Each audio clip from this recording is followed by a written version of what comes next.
Hi all, ഐപ്ലസിൻ്റെ പുതിയൊരു ക്ലാസ്സിലേക്ക് എല്ലാവർക്കും സ്വാഗതം. അപ്പോൾ നമ്മുടെ സീരീസ് കണ്ടിന്യൂ ചെയ്യാണ്. അല്ല 5 ക്വസ്റ്റ്യൻ വീതമുള്ള നമ്മുടെ PYQ സീരീസ് നമ്മൾ കണ്ടിന്യൂ ചെയ്യുകയാണ്. അപ്പോൾ ആദ്യത്തെ ക്വസ്റ്റ്യൻ നോക്കാം. The birth place of cooperative movement in sin. അപ്പോൾ കോപ്പറേറ്റീവ് മൂവ്മെന്റിന്റെ സഹകരണ പ്രസ്ഥാനത്തിന്റെ ജന്മദേശം, ബർത്ത് പ്ലേസ് എവിടെയാണെന്ന് നോക്കിയാലോ. Option A Germany, option B Canada, option C Netherland and option D none of this. എവിടെയാണെന്നേ ആലോചിച്ച് നോക്കിയേ. Birth place of cooperative movement എവിടെയായിരിക്കാം അല്ലെ? നമ്മൾ പഠിച്ചിട്ടുണ്ട്. ഇവിടുത്തെ ഓപ്ഷൻ എ ജർമ്മനി പറയുന്നു, ഓപ്ഷൻ ബി കാനഡ പറയുന്നു, ഓപ്ഷൻ സി നെതർലാൻഡ് പറയുന്നു and option D none of this. ഇതിന് ആൻസർ വരുന്നത് നൺ ഓഫ് ദിസ് ആണ്. ജർമ്മനി അല്ല, കാനഡ അല്ല, നെതർലാൻഡ് അല്ല. അപ്പൊ അതിന്റെ ആൻസർ അതാ. അവിടെ നൺ ഓഫ് ദിസ് പറഞ്ഞെങ്കിലും അതിന്റെ ആൻസർ എന്താണ്? ആൻസർ ഇംഗ്ലണ്ട് ആണ് കേട്ടോ. ഏതാണ് answer? England. Okay, England. None of this എന്ന് പറഞ്ഞാൽ അതിന്റെ ആൻസർ വരുന്നത് ഇംഗ്ലണ്ട് ആണെന്ന് പറയും. ഇവിടുത്തെ ആൻസർ നൺ ഓഫ് ദിസ് ആണ്, അതിന്റെ ആൻസർ ഇംഗ്ലണ്ട്. എന്താണ് birth place of cooperative movement അല്ലേ? Birth place of cooperative movement. അപ്പം സഹകരണ പ്രസ്ഥാനത്തിന്റെ ജന്മദേശം എന്നറിയപ്പെടുന്ന രാജ്യം ഇംഗ്ലണ്ടാണ്. ഓർത്തു വെക്കണം കേട്ടോ.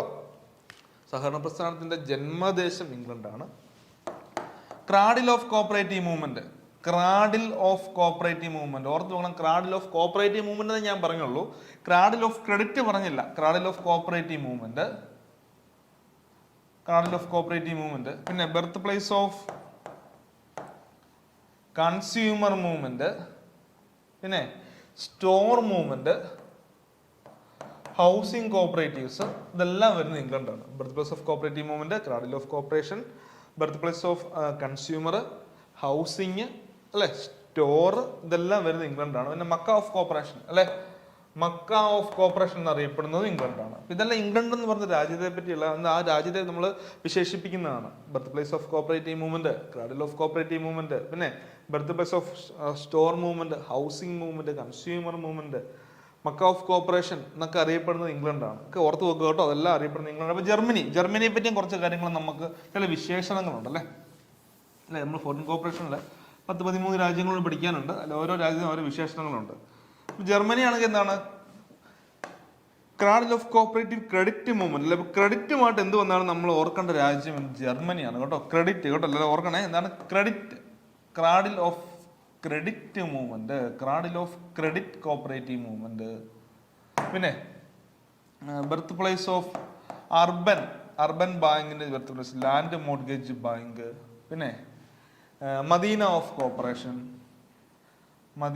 കോപ്പറേഷൻ, പിന്നെ torch bearers of rural credit, ലോകത്തിന് മുൻപിലെ റൂറൽ ക്രെഡിറ്റിൽ വഴികാട്ടി എന്നറിയപ്പെടുന്നത് ജർമ്മനിയാണ്. അങ്ങനെ ജർമ്മനിക്ക് ഒരുപാട് വിശേഷണങ്ങളുണ്ട്. ഏകദേശം 14 രാജ്യങ്ങൾ നമുക്ക് കോപ്പറേറ്റീവ് മൂവ്മെന്റുമായിട്ട് ഫോറിൻ കോർപ്പറേഷൻ പഠിക്കാനുണ്ട്. അതിൽ തന്നെ ഏറ്റവും മുൻപന്തിയിൽ ഏറ്റവും ടോപ്പ് ലെവലിൽ വരുന്ന രാജ്യങ്ങളാണ് ഇംഗ്ലണ്ട്, ജർമ്മനി, സ്വീഡൻ, അയർലൻഡ് തുടങ്ങിയ രാജ്യങ്ങൾ, ഡെൻമാർക്ക് അല്ലെ. അപ്പൊ നിങ്ങൾ പഠിക്കുമ്പോൾ ജർമ്മനി, ഇംഗ്ലണ്ട് ഉറപ്പാണ്ട് ഫുള്ള് പഠിച്ചിട്ടേ പോകാവുള്ളൂ. ജർമ്മനി, ഇംഗ്ലണ്ട്, സ്വീഡൻ ചോദിച്ചു വരുന്നുണ്ട് കേട്ടോ. സ്വീഡൻ, അയർലൻഡ്, ഡെൻമാർക്ക്, ഈ 5 രാജ്യങ്ങൾ നമ്മൾ വളരെ പ്രധാനപ്പെട്ടിട്ട് പഠിച്ചിട്ട് പോവുക. പിന്നെയുണ്ട് എന്താണ് മാർക്കറ്റിങ്ങിന് ഫേമസ് ആയ രാജ്യം ഏതാണ്? മാർക്കറ്റിങ്ങിന് ഫേമസ് ആയത് USA അല്ലെങ്കിൽ അമേരിക്ക അല്ലെ. USA അല്ലെങ്കിൽ അമേരിക്ക. ഡയറിയുടെ ഏതാണ്? ഡയറി ഫാം വരുന്നത് ഡെൻമാർക്കാണ്. ഡയറിയായിട്ട് ബന്ധപ്പെട്ട് ഡെൻമാർക്കാണ്. പിന്നെ ബറിയൽ സൊസൈറ്റീസ് വരുന്നത്, ശവസംസ്കാരമായിട്ട് വന്ന ബറിയൽ സൊസൈറ്റീസ് വരുന്നത് സ്വീഡനാണ്. അങ്ങനെ ഒരുപാട് രാജ്യങ്ങളുണ്ട്. നമ്മൾ അതിൻ്റെയൊക്കെ വിശേഷങ്ങൾ പഠിച്ചിട്ട് പോവുക. ഇപ്പോൾ ഇവിടെ ആൻസർ ഏതാണ്? ഇവിടെ നമ്മൾ നൺ ഓഫ് ദിസ് ആണ് നമ്മൾ എന്ത് ചെയ്യുന്ന ആൻസറായിട്ട് തിരഞ്ഞെടുക്കേണ്ടത്. കാരണം ഇംഗ്ലണ്ട് ഇല്ലാത്തതുകൊണ്ട് നൺ ഓഫ് ദിസ് എടുക്കണം. ഓക്കെ, മനസ്സിലായെന്ന് വിചാരിക്കുന്നു. രണ്ടാമത്തെ ക്വസ്റ്റ്യൻ ആണ്, cooperative farming societies comes under the category. Cooperative farming societies നമ്മൾ റൂൾ 15 അത് വളരെ വിശദമായിട്ട് പഠിക്കുന്നുണ്ട്. ഫാമിംഗ് സൊസൈറ്റീസ് പല ടൈപ്പ് ഉണ്ട്. ബെറ്റർ, ടെനന്റ് അല്ലെ, കളക്റ്റീവ് ഫാമിംഗ്, പല സൊസൈറ്റീസ് ഉണ്ട്. അത് ഏത് അണ്ടറിലാണ് വരിക? ഓപ്ഷൻ എ പറയുന്നത് എന്താണ്? ഓപ്ഷൻ എയിൽ പറയുന്നു അഗ്രികൾച്ചറൽ അല്ലെ. ഓപ്ഷൻ എയിൽ പറയുന്നു agricultural non credit cooperative society. Option B പറയുന്നു agricultural credit cooperative society. Option D പറയുന്നത് എന്താണ്? ഓപ്ഷൻ ഡിയിൽ rural credit society and option ഡിയിൽ പറയുന്നത് പ്രൈമറി സൊസൈറ്റി. നമ്മൾ നോക്കിയാലോ, ഓപ്ഷൻ എയിൽ agricultural non credit cooperative society അല്ലെ. Agricultural non credit cooperative society. Option ബിയിൽ പറയുന്നു agricultural credit society, credit cooperative. Option C rural പറയുന്നു ആൻഡ് ഓപ്ഷൻ ഡി പ്രൈമറി. അതാണ് ആൻസർ വരിക. ആൻസർ എ ആണ് കേട്ടോ. Agriculture non credit cooperative society ആണെന്ന് ഓർത്ത് നോക്കുക. ഏതാണ്? Agricultural non credit cooperative society അല്ലെ. Agricultural non credit cooperative society. Okay, clear.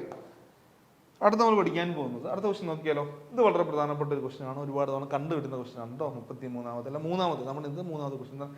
Gaya dairy brands owner is Gaya dairy അല്ല ഗയ ബ്രാൻഡ് ഓണർ ആണെന്ന് നോക്കിയാൽ option A Gujarat state milk producers union, option B Bihar state government, option C Bihar state milk producers union and option D Gujarat state government. ഏതാണ് answer വരിക? ഏതാണ് answer വരിക? ഒന്ന് Gaya diary അല്ലേ. ഗയ എന്ന് പറയുന്നത് ഡയറി ഇതിന്റെ ബ്രാൻഡ് നെയിമിൽ അതൊന്ന് നോക്കാം. എന്താണ്? Gujarat state milk producers union ആണോ അല്ല അല്ലേ. ഗുജറാത്ത് മിൽക്ക് പ്രൊഡ്യൂസേഴ്സ് യൂണിയൻ അല്ല. പിന്നെ ബീഹാർ സ്റ്റേറ്റ് ഗവൺമെന്റ് ആണോ? അതുമല്ല. ആൻസർ വരുന്നത് ബീഹാർ സ്റ്റേറ്റ്, ഓർത്ത് വെക്കണേ, Bihar state milk producers union കേട്ടോ. എന്താണ്? Bihar state milk producers union Gaya. Okay, Gaya GAY Gaya എന്ന് പറയുന്നത് Bihar state milk producers union ആണെന്ന് ഓർത്ത് നോക്കുക. 34 നമ്മുടെ നാലാമത്തെ ക്വസ്റ്റ്യൻ, 5 ക്വസ്റ്റ്യൻ വെച്ചുള്ള നമ്മുടെ സീരീസിലെ നാലാമത്തെ ക്വസ്റ്റ്യൻ ആണ്. Who was the first cooperative minister of Kerala? കേരളത്തിലെ ആദ്യത്തെ ഫസ്റ്റ് കോപ്പറേറ്റീവ് മിനിസ്റ്റർ ആരാണ്? എല്ലാവരും പഠിച്ചിട്ടുള്ളത് അല്ലേ, നമുക്കെല്ലാവർക്കും അറിയാം. ഫസ്റ്റ് സഹകരണ മിനിസ്റ്റർ ആരാണ്? ഓപ്ഷൻ എ ബേബി ജോൺ അല്ല, ഓപ്ഷൻ ബി EMS എന്താണ് EM Sankaran Namboodiripad, option C Joseph Mundassery and option D none of this. എല്ലാവർക്കും അറിയാവുന്ന കാര്യമാണ്. നമ്മുടെ നാലാമത്തെ ക്വസ്റ്റ്യൻ ആൻസർ എന്താണ്? ജോസഫ് മുണ്ടശ്ശേരി. എന്താണ് കുട്ടികളെ? ജോസഫ് മുണ്ടശ്ശേരി എന്ന് ഓർത്ത് നോക്കാം കേട്ടോ. Who was the first cooperative minister of Kerala? Answer Joseph Mundassery. എന്താണ്? ജോസഫ് മുണ്ടശ്ശേരി. ഓക്കെ, അടുത്താണ്. ഓക്കെ, അഞ്ചാമത്തെ നമ്മുടെ ലാസ്റ്റ് ക്വസ്റ്റ്യൻ, നമ്മുടെ ക്ലാസ്സിലെ last. Mention the name of Kerala handicraft apex cooperative society. Kerala handicraft apex cooperative സൊസൈറ്റിയുടെ പേരെന്താണ്? നോക്കിയാലോ. ഇതെല്ലാം നമ്മുടെ കേരള കോർപ്പറേഷനോട് ബന്ധപ്പെട്ടതാണ്. അതായത് നമ്മുടെ റൂൾ 15 അകത്ത് കുറേ കാര്യങ്ങൾ പറയുന്നില്ലേ, അതെല്ലാം കേരള കോർപ്പറേഷൻ റൂൾ 15 അകത്ത് പറയുന്ന ഓരോ കാര്യങ്ങളും നമ്മൾ വളരെ വിശദമായിട്ട് പഠിച്ചിരിക്കണം. ഓക്കെ, ടൈമുകളെ പറ്റിയും അതിൻ്റെ അകത്ത് വരുന്ന എല്ലാ കാര്യങ്ങളും, അപ്പെക്സ് വരുന്ന എല്ലാ സൊസൈറ്റീസിനെ പറ്റി പഠിച്ചിരിക്കണം. Okay, Kerala handicraft apex cooperative society. Option A handloom, option B Hantex, option C Surabhi and option D കേര. ഏതാണ് ആൻസർ വരിക? എല്ലാവർക്കും അറിയാമല്ലോ, സുരഭിയാണ്. ഓപ്ഷൻ സി ആണെന്ന് ഓർത്തു. Option C Surabhi. Okay, simple ആയിട്ടുള്ള കാര്യങ്ങളാണ് ഇന്നത്തെ നമ്മുടെ ക്വസ്റ്റ്യൻസിൽ പഠിച്ചത്.